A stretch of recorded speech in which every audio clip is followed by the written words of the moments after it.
117 లోక్సభ నియోజకవర్గాలకు నేడు పోలింగ్ జరగనుంది. ఇందుకు ఎన్నికల సంఘం కట్టుదిట్టమైన ఏర్పాట్లు చేసింది. కాంగ్రెస్ చీఫ్ రాహుల్ గాంధీ, సమాజ్వాదీ పార్టీ వ్యవస్థాపకుడు ములాయం సింగ్ యాదవ్ సహా పలువురు కీలక నాయకులు ఈ దశలో తమ అదృష్టాన్ని పరీక్షించుకుంటున్నారు.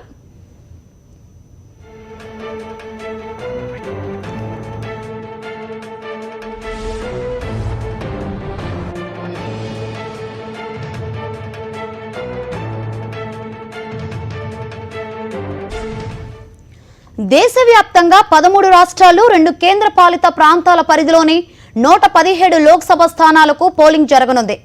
గుజరాత్లో 26, కేరళలో 20, మహారాష్ట్ర, కర్ణాటకలో 14, ఉత్తరప్రదేశ్లో 10, ఛత్తీస్గఢ్లో 7, ఒడిశాలో 6, బీహార్, పశ్చిమ బెంగాల్లో 5, అస్సాంలో 4, గోవాలో 2, జమ్మూ కాశ్మీర్, త్రిపుర, దాద్రా నగర్ హవేలీ, డయ్యూడామన్లోని ఒక్కొక్క లోక్సభ స్థానానికి పోలింగ్ జరుగుతోంది.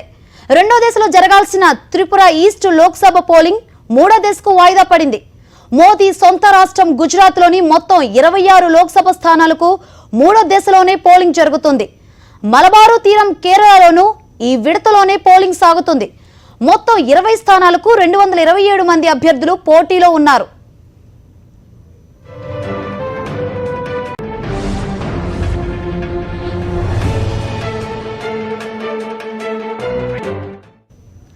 మూడో దశలో పలువురు కీలక నేతలు తమ అదృష్టాన్ని పరీక్షించుకుంటున్నారు. కాంగ్రెస్ అధ్యక్షుడు రాహుల్ గాంధీ కేరళలోని వైనాడ్ నుంచి మూడో దశ బరిలో నిలిచారు. సమాజ్వాదీ పార్టీ ములాయం సింగ్ యాదవ్ మెయిన్పూర్ నుంచి, ఎన్సీపీ చీఫ్ శరద్ పవార్ కుమార్తె సుప్రియా సూలే బారామతి నుంచి, కేంద్ర మంత్రి సంతోష్ కుమార్ బరేలీ నుంచి పోటీ చేస్తున్నారు. బీజేపీ తరఫున లోక్సభకు పోటీ చేస్తున్న మాజీ ఎంపీ జయప్రద రాంపూర్లో ఎస్పీ సీనియర్ నేత అజాం ఖాన్ తో తలపడుతున్నారు. ఫిలిభిత్ నుంచి బీజేపీ అభ్యర్థిగా వరుణ్ గాంధీ, సొంత పార్టీ పెట్టుకున్న ములాయం సింగ్ సోదరుడు శివపాల్ సింగ్ యాదవ్ ఫిరోజాబాద్ నుంచి లోక్సభకు పోటీ చేస్తున్నారు.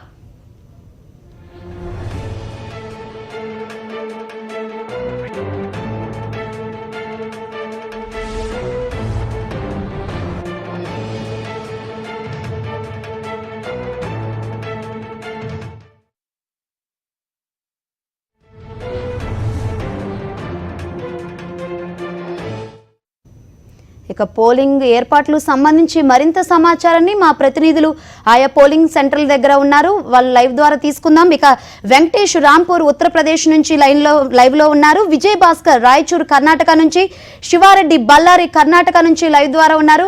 ఫస్ట్ వెంకటేష్ దగ్గరికి వెళ్దాం. వెంకటేష్, చెప్పండి, ఉత్తరప్రదేశ్ లో పోలింగ్ ఏర్పాట్లు ఏ విధంగా ఉన్నాయి, వివరాలేంటి?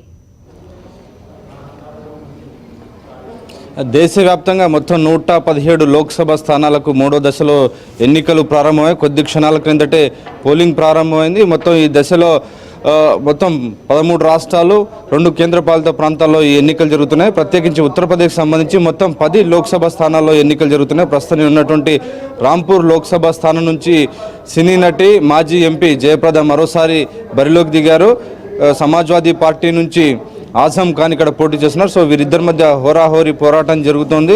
సో వీరి భవిష్యత్తును నిక్షిప్తం చేసేందుకు ఓటర్లంతా కూడా ఇప్పటికే పోలింగ్ కేంద్రాలకు మెల్లగా తరలి వస్తున్నారు. చూడొచ్చు, వెనకాల మొత్తం పోలింగ్ సెంటర్కి ఓటర్లు వచ్చి తమ ఓటు హక్కును వినియోగించుకునేందుకు క్యూ లైన్లలో నిలబడి తమ ఓటు హక్కును వినియోగించుకునేందుకు నిరీక్షిస్తున్నటువంటి దృశ్యాలు చూడొచ్చు. సో గత 2014 ఎన్నికల్లో రాంపూర్ లోక్సభ స్థానంలో 60% పోలింగ్ నమోదైంది. ఈసారి మరి ఎంత పోలింగ్ నమోదు అవుతుందనేది మనం వేచి చూడాలి. గత 2 దశల్లో కూడా, మొదటి దశలోను రెండో దశలోను దేశవ్యాప్తంగా 69% పోలింగ్ నమోదైనటువంటి నేపథ్యంలో ఈసారి కూడా ఆ స్థాయిలో జరుగుతుందా లేదా అన్నది మనం చూడాల్సింది. ఈరోజు వాతావరణం కూడా కొంత చల్లగానే ఉంది. సో ఓటర్లందరూ కూడా మెల్లమెల్ల పోలింగ్ కేంద్రాలకు తరలి వస్తున్నారు. ఒకసారి మనం కనుక ఇక్కడ ఉన్నటువంటి అభ్యర్థుల లిస్ట్ కనుక వస్తే మొత్తం ఇక్కడ 11 మంది అభ్యర్థులు లోక్సభకు పోటీ చేస్తున్నారు. రాంపూర్ లోక్సభకి జయప్రద బీజేపీ నుంచి, ఆజం ఖాన్ సమాజ్వాదీ పార్టీ నుంచి, సంజయ్ కపూర్ కాంగ్రెస్ పార్టీ నుంచి పోటీ చేస్తున్నారు. సో 3 ఈ ప్రధాన పార్టీల అభ్యర్థులు, ఇక 4 రిజిస్టర్ పార్టీకి సంబంధించినటువంటి అభ్యర్థులు, 4 ఇండిపెండెంట్స్ ఇక్కడ నుంచి పోటీ చేస్తున్నారు. సో మొత్తం 11 మంది అభ్యర్థులు రాంపూర్ లోక్సభ నుంచి పోటీకి దిగారు. సో వీరి భవిష్యత్తును ఓటర్లు కాసేపట్లో తీర్పు చెప్పబోతున్నారు. సో ఆ మేరకు పోలింగ్ కేంద్రాలకు సంబంధించినటువంటి అన్ని ఏర్పాట్లను కూడా కేంద్ర ఎన్నికల సంఘం పూర్తి చేసింది. మొత్తం 16 లక్షల మంది ఓటర్లు ఇక్కడ ఉత్తరప్రదేశ్లోని రాంపూర్ లోక్సభ స్థానంలో ఉన్నారు. సో ఇందులో 8 లక్షలు మహిళలు, 8 లక్షల మంది పురుషులు ఉన్నారు. అత్యధికంగా ఇక్కడ 1/3 పోలింగ్ స్టేషన్లు సెన్సిటివ్గా ఇక్కడ డిక్లేర్ చేశారు. సో ఇక్కడ చాలా సున్నితమైనటువంటి ప్రాంతం కాబట్టి ఇక్కడ పోలీసులు అత్యధికమైనటువంటి ఒక భద్రతాపరమైనటువంటి చర్యలు తీసుకోవాల్సినటువంటి పరిస్థితి ఏర్పడింది. ఇక ఇదే ఉత్తరప్రదేశ్లో ప్రధానంగా మైన్పురి లోక్సభ స్థానం నుంచి ములాయం సింగ్ యాదవ్ పోటీ చేస్తున్నారు. అట్లాగే పిలిభిత్ లోక్సభ నియోజకవర్గం నుంచి వరుణ్ గాంధీ పోటీ చేస్తున్నారు. సో మొత్తం ఈ 10 స్థానాల్లో ఉత్తరప్రదేశ్లో ఈ దశలో జరుగుతున్నటువంటి ఎన్నికల్లో 10 లోక్సభ స్థానాల్లో 8 బీజేపీ చేతిలో ఉన్నాయి, 2 సమాజ్వాదీ పార్టీ చేతిలో ఉన్నాయి. సో ఈ స్థానాలను బీజేపీ కాపాడుకుంటుందా లేదా అన్నది ఇప్పుడు ఆసక్తికరంగా ఉంది. ఎందుకంటే ఈసారి గట్టి ఛాలెంజ్ ఎదురవుతుంది. ఎస్పీ బీఎస్పీ 2 చేతులు కలపడంతో ఆ 2 పార్టీల నుంచి ఉమ్మడి అభ్యర్థులు బరిలోకి దిగడంతో బీజేపీ చాలా ఇక్కడ కష్టపడాల్సినటువంటి పరిస్థితి ఏర్పడింది. సామాజిక సమీకరణలన్నీ కూడా కూటమికి అనుకూలంగా ఉన్నాయనేటువంటి ఒక విశ్లేషణలు వస్తున్నాయి. అయితే ఈ సామాజిక సమీకరణలను అధిగమించి మోడీ ఫ్యాక్టర్తో, అభివృద్ధి ఫ్యాక్టర్తో ముందుకు వెళ్ళాలనేటువంటి దిశగా బీజేపీ ప్రయత్నం చేసింది. సో బీజేపీ ఆశలు ఏ మేరకు ఫలిస్తాయో చూడాలి. కొద్దిమంది ఓటర్స్తో మాట్లాడడం. సో आप वोटिंग करने के लिए पहले ओवर में आ गया. तो आप वोटिंग करने के समय में आप क्या देखते हैं, क्या इश्यूज आपको इन्फ्लुएंस करता है? क्या इन्फ्लुएंस करता है इश्यूज क्या? किस चीज़ का? जब वोटिंग करने के समय में किस इश्यू के आधार पर आप वोट करते हैं? अच्छा, विकास पे, अच्छा, विकास पे वोट करता है. आप क्या बोलना चाहते हैं? कौन सा इश्यूज आपको ज़्यादा इन्फ्लुएंस करता है जब वोटिंग करने के समय में? विकास ही सबसे बड़ा हुआ है. रामपुर में बहुत सारी चीज़ें अभी नहीं हैं जो हो सकता है जो आगे आने वाली सरकार होगी वो हमें अच्छी तरह से देगी सारी चीज़ें हमारे लिए. क्या क्या बहुत नहीं हुआ बोल रहे, क्या आपका अफसोस है? क्या क्या क्या फैसिलिटीज़ नहीं है, कोई भी किसी भी तरह की कोई भी मेडिकल फैसिलिटी नहीं है जो यहाँ के लिए सबसे ज़्यादा ज़रूरी है. जब भी यहाँ पे कोई रात में कोई भी अगर हमें इमरजेंसी होती है तो हमें किसी दूसरे शहर की तरफ जाना पड़ता है, तो वो यहाँ के लिए सबसे अहम चीज़ है. अच्छा, अभी नरेंद्र मोदी बोल रहे हैं हम फिर एक बार मौका दीजिए, आपका मन में क्या है? देना चाहिए. हाँ? देना चाहिए. अच्छा, तो और आप पहले वोट करने के लिए अभी पोलिंग सेंटर में इंतजार कर रहे हैं, पहला वोट आपकी हो गया? सबसे पहला वोट डालने के लिए इंटरेस्ट आता है कि सबसे पहला वोट डालें. अच्छा लगता है. अच्छा, ठीक है. माता जी, आप भी पहले बार आए, आपका जो वोट करने के समय क्या क्या इश्यू देखते हैं, कौन सा इश्यू देख के आप वोट करते हैं? इधर देखिए, उस तरफ आप बता दीजिए. देश में जो सबसे अच्छा काम करता है उसी के लिए ही हम वोट डालेंगे. सबसे बस थैंक यू. अब हम कुछ नहीं बोलेंगे. जो देश में अच्छा काम करे ना उसी के लिए वोट करें. नरेंद्र मोदी पूछ रहे हैं फिर एक बार मौका दीजिए. हाँ, नरेंद्र मोदी. हाँ. और आप बताइए सर, क्या इश्यूज के बारे में आप वोटिंग करते हैं? क्या इशू तो किसी भी पॉलिटिकल पार्टी ने जो सही इशू है वो रखा ही नहीं अपने घोषणा पत्र में. देखो, इस देश में जनसंख्या वृद्धि जो है वो मूल समस्याओं का कारण है. चाहे आपका प्रदूषण हो, चाहे आपकी कोई भी समस्या हो, या इतना जनसंख्या हमारे देश में हो गई है कि उस पर मतलब कोई कानून बनना ज़रूरी है. लेकिन किसी भी राष्ट्रीय दल ने इसको अपने घोषणा पत्र में मुद्दा नहीं बनाया. लेकिन अब हमारा मतदाता है तो हमारा अधिकार है मत देने आए हैं. लेकिन हमारे नज़रिए से इन्हें घोषणा पत्र में राजनीतिक दलों को जनसंख्या वृद्धि का वायदा जरूर करना चाहिए. क्यों आप इसी इशू पर ध्यान दे रहे हैं? इस इशू पे इसलिए ध्यान दे रहा हूँ कि जनसंख्या जो है इतनी हो गई है हमारे देश में कि सारी मूल समस्याएं, चाहे अराजकता हो या मतलब प्रदूषण तो मेन है उसमें. जो आज ये हो रहा है कि प्रदूषण इतना बढ़ रहा है और ये प्रदूषण एक राक्षस का रूप लेता जा रहा है और ये मानव जाति को एक दिन समाप्त कर देगा ये. तो उसके लिए मेन मैं समझता हूँ जनसंख्या वृद्धि जो है वो मेन कारण है. उस पर ज़रूर कानून बनना चाहिए. मेरी ये शिकायत है कि किसी भी राजनीतिक दल ने अपने घोषणा पत्र में ये वायदा नहीं किया. संतुष्ट नहीं आप इस सरकार के ऊपर? मैं किसी भी राजनीतिक दल से संतुष्ट नहीं हूँ, क्योंकि हमारे देश की जो मेन समस्या है उसको न लेके लोग व्यक्तिगत आक्षेप एक दूसरे पे लगा रहे हैं और मेन मुद्दा कोई खास नहीं उठा रहा है. और यही कि तू बुरा मैं अच्छा, तू बुरा मैं अच्छा, यही कर रहे हैं सब राजनीतिक दल. आप कुछ बोलना चाहते हैं? क्या बोलना सर, क्या नाम है, हम तो विकास चाहते हैं कि विकास होना चाहिए रामपुर के अंदर। विकास क्या काम करते हैं? हम लकड़ी का काम करते हैं साहब, लेबर। आपको रोजगार मिल रहा है? रोजगार क्या मिल रहा साहब, मंत्री साहब ने उस समय सरकार आई थी, मंत्री साहब ने वो भी छीन लिया था, सारी मशीनें तोड़वा दी थी और हम तो बहुत पैदल हो गए थे, खाने को भी लाले पड़ गए थे हमारे साहब। क्या करें साहब, हमें तो विकास चाहिए। మొత్తానికి చూస్తున్నాం ఓటర్లందరూ కూడా తమకు సంబంధించిన కొన్ని ఇష్యూస్ అన్నిటిని చెప్తున్నారు. సో ఆ ఇష్యూస్ ఆధారంగా పోలింగ్ సరళి జరగబోతుంది. మొత్తానికి ఓటర్లందరూ కూడా పోలింగ్ కేంద్రాల వద్ద బారులు తీరి నిలబడ్డారు. మీరు చూడవచ్చు, భారీ సంఖ్యలో ఉదయాన్నే తమ ఓటు హక్కును వినియోగించుకునేందుకు ఓటర్లంతా కూడా పోలింగ్ కేంద్రాలకు తరలి వచ్చారు. వాతావరణం కూడా కొంత చల్లగా ఉండడంతో మెల్లగా ఓటర్లందరూ కూడా పోలింగ్ కేంద్రాలకు తరలి వస్తున్నారు. సో రాంపూర్ కొంత అర్బన్ ఏరియా కావడంతో ఈ ప్రాంతానికి పెద్ద ఎత్తున ఓటర్లు ఈ పోలింగ్ కేంద్రాలకు తరలి వచ్చి తమ ఓటు హక్కును వినియోగించుకునేందుకు క్యూ లైన్లో నిలబడ్డారు. చూడాలి మరి ఎవరి భవిష్యత్తును ఓటర్లు ఎలా నిర్ణయించబోతున్నారు అన్నది. Okay right Venkatesh. ఇక రాయచూరు కర్ణాటక వెళ్దాం. అక్కడ పోలింగ్ ఏర్పాట్లు ఏ విధంగా ఉన్నాయో మా ప్రతినిధి విజయ్ భాస్కర్ అడిగి తెలుసుకుందాం. విజయ్ భాస్కర్ చెప్పండి, అక్కడ పోలింగ్ ఎన్ని గంటలకు స్టార్ట్ అవుతుంది, పోలింగ్ ఏర్పాట్లు ఏ విధంగా ఉన్నాయి? ఆల్రెడీ 18న సగం పోలింగ్ జరిగిపోయింది, ఈ రోజు సగం స్థానాలకు మాత్రం పోలింగ్ జరుగుతుంది. ప్రస్తుతం అక్కడ ఏర్పాట్లు ఏ విధంగా ఉన్నాయి?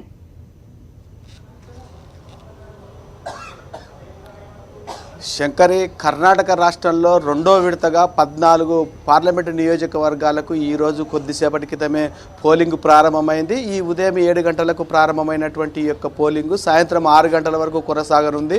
ఉదయం 6 గంటలకే పోలింగ్ ఏజెంట్ల సమక్షంలో మాక్ పోల్ నిర్వహించినటువంటి అధికారులంతా కూడా ఈ యొక్క అసలైనటువంటి ఈ యొక్క ఓటింగ్ ప్రక్రియను ప్రారంభించడం జరిగింది. మొత్తంగా ఈరోజు జరుగుతుండేటువంటి యొక్క ఏదైతే 14 నియోజకవర్గాలు ఉన్నాయో ఇందులో దాదాపు 237 మంది అభ్యర్థులు పోటీ చేస్తున్నారు. అందులో 227 మంది పురుషులు అయితే 10 మంది మహిళా అభ్యర్థులు కూడా తమ యొక్క భవితవ్యాన్ని తేల్చుకొని ఉండేటువంటి పరిస్థితి ఉన్నది. ముఖ్యంగా ఈ యొక్క ఎన్నికల్లో ప్రధానంగా శివమొగ్గకు సంబంధించినటువంటి దాని విషయంలో కొంత ప్రత్యేకమైనటువంటి పరిస్థితి. అక్కడ ఇద్దరు మాజీ సీఎంల యొక్క కొడుకులు, ఒకరు బీజేపీ యడియూరప్ప కొడుకు రాఘవేందర్ అయితే మరొకరు మాజీ సీఎం బంగారప్ప కొడుకు మధు బంగారప్ప అక్కడి నుంచి పోటీ పడుతుండేటువంటి నేపథ్యంలో అక్కడ తీవ్రమైనటువంటి పోటీ నెలకొన్నది. మరొక వైపు లోక్సభలో కాంగ్రెస్ పార్టీకి సంబంధించిన సభాపక్ష నేత మల్లికార్జున ఖర్గే కూడా కాలబుర్గి నియోజకవర్గం నుంచి అక్కడ పోటీ చేస్తున్నారు. అక్కడ ఉమేష్ రమేష్ అక్కడ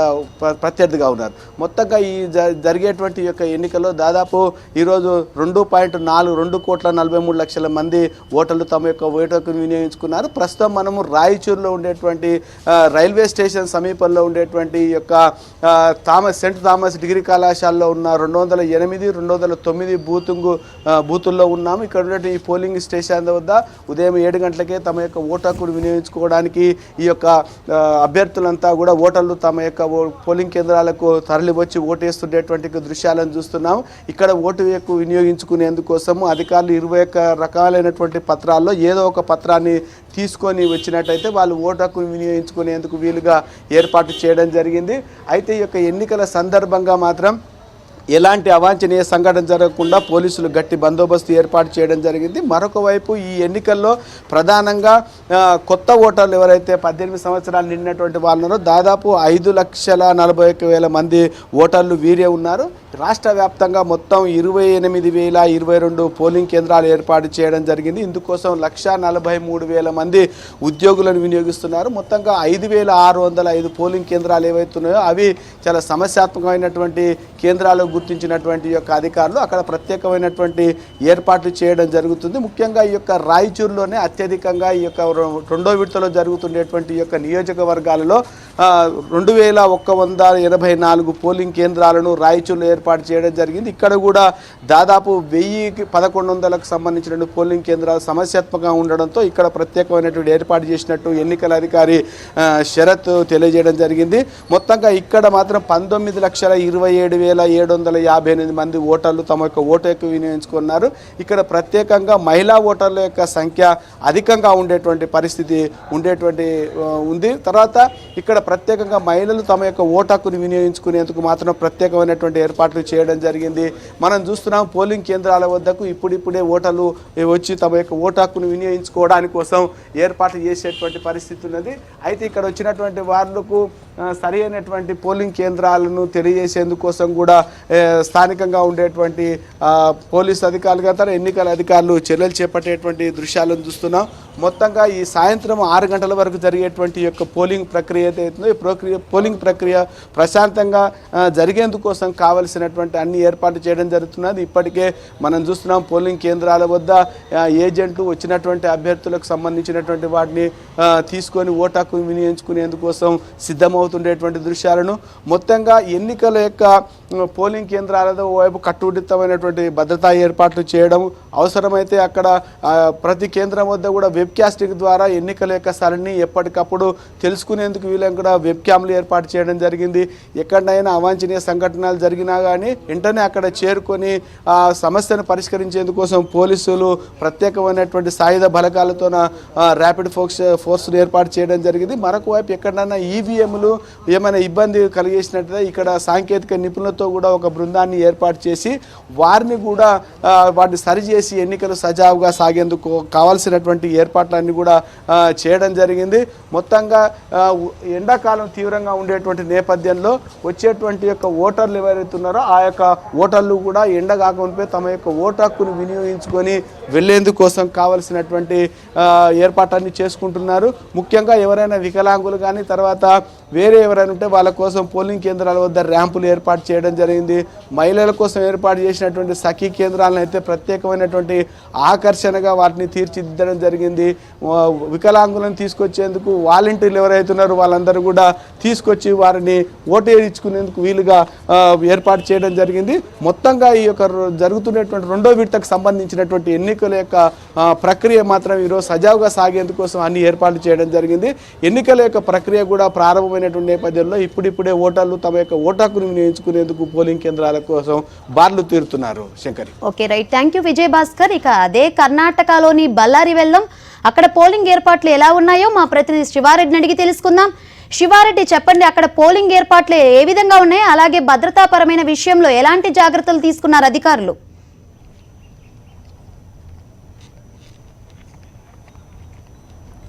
శంకరి, కర్ణాటకలో ఎన్నికల పోలింగ్ ప్రశాంతంగా మొదలైంది. కొద్దిసేపటి కిందటే మాక్ పోలింగ్ తర్వాత ఎన్నికల అధికారులు అఫీషియల్గా 7 గంటలకు పోలింగ్ను స్టార్ట్ చేశారు.